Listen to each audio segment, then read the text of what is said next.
हरे कृष्णा, राधे राधे। आइए अब श्रवण करते हैं संतान सप्तमी व्रत की कथा। एक दिन महाराज युधिष्ठिर ने भगवान से कहा, हे प्रभु, कोई ऐसा उत्तम व्रत बतलाइए जिसके प्रभाव से मनुष्यों के अनेकों सांसारिक क्लेश दुख दूर हो और पुत्र एवं पौत्रवान हो जाएं। यह सुनकर भगवान बोले, राजन, तुमने बहुत ही उत्तम प्रश्न किया है। मैं तुमको एक पौराणिक इतिहास सुनाता हूँ, ध्यानपूर्वक सुनो।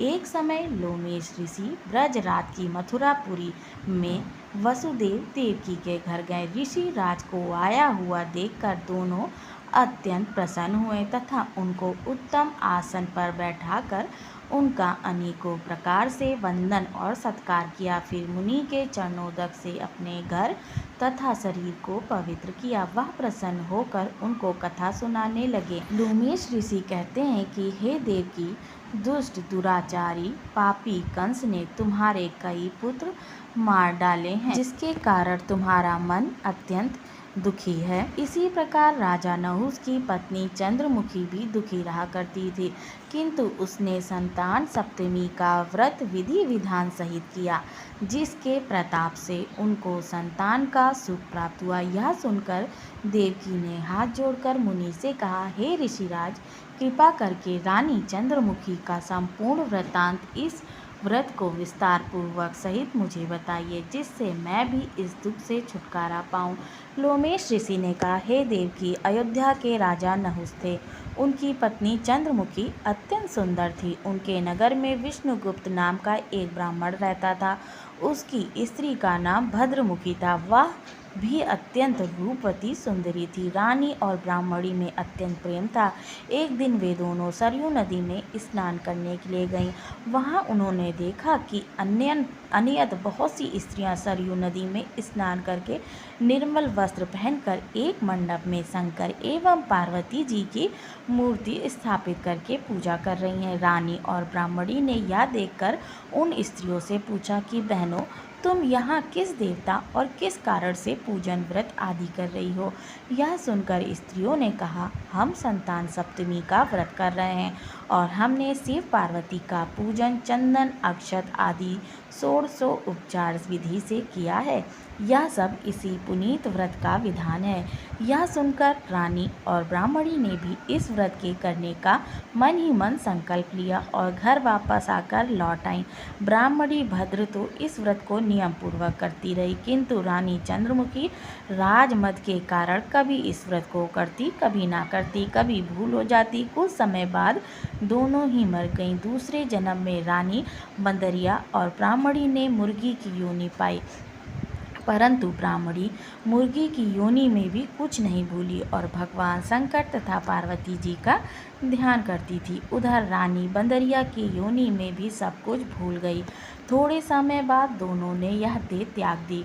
अब इनका तीसरा जन्म मनुष्य योनि में हुआ। उस ब्राह्मणी ने एक ब्राह्मणी के यहाँ कन्या रूप में जन्म लिया और उस ब्राह्मण कन्या का नाम भूषण देवी रखा गया तथा विवाह गोकुल निवासी अग्निशील ब्राह्मण से कर दिया। भूषण देवी इतनी सुंदर थी कि वह आभूषण रहित होते हुए भी अत्यंत सुंदर लगती थी। कामदेव की पत्नी रति भी उसके सम्मुख लजाती थी। भूषण देवी के अत्यंत सुंदर सर्वगुण संपन्न चंद्रमा के समान धर्मवीर कर्मनिष्ठ सुशील स्वभाव वाले 8 पुत्र उत्पन्न हुए। यह सब शिव जी के व्रत का पुनीत फल था। दूसरी ओर शिव विमुख रानी के गर्भ से कोई भी पुत्र नहीं हुआ। वह निसंतान दुखी रहने लगी। रानी और ब्राह्मणी में जो प्रीति पहले जन्म में थी वह अब भी बनी रही। रानी जब वृद्ध अवस्था को प्राप्त होने लगी तब उसके गूंगा बहरा तथा बुद्धिहीन अल्प आयु वाला पुत्र हुआ। वह 9 वर्ष की आयु में इस क्षणभंगुर संसार को छोड़कर चला गया। अब तो रानी पुत्र शोक में अत्यंत दुखी हो व्याकुल रहने लगी। दैव योग से भूषण देवी ब्राह्मणी रानी के यहाँ अपने पुत्रों को लेकर पहुंची।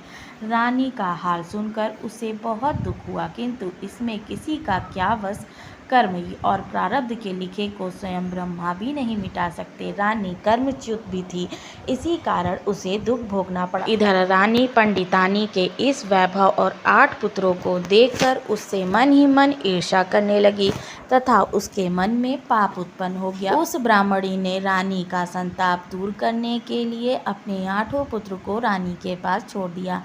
रानी ने पाप के वशीभूत होकर उन ब्राह्मणी पुत्रों की हत्या करने के विचार से लड्डू में जहर मिलाकर उनको खिला दिया, परंतु भगवान शंकर की कृपा से एक भी बालक की मृत्यु न हुई। यह देखकर तो रानी आश्चर्यचकित हो गई और इस रहस्य के पता लगाने के लिए मन में ठान ली।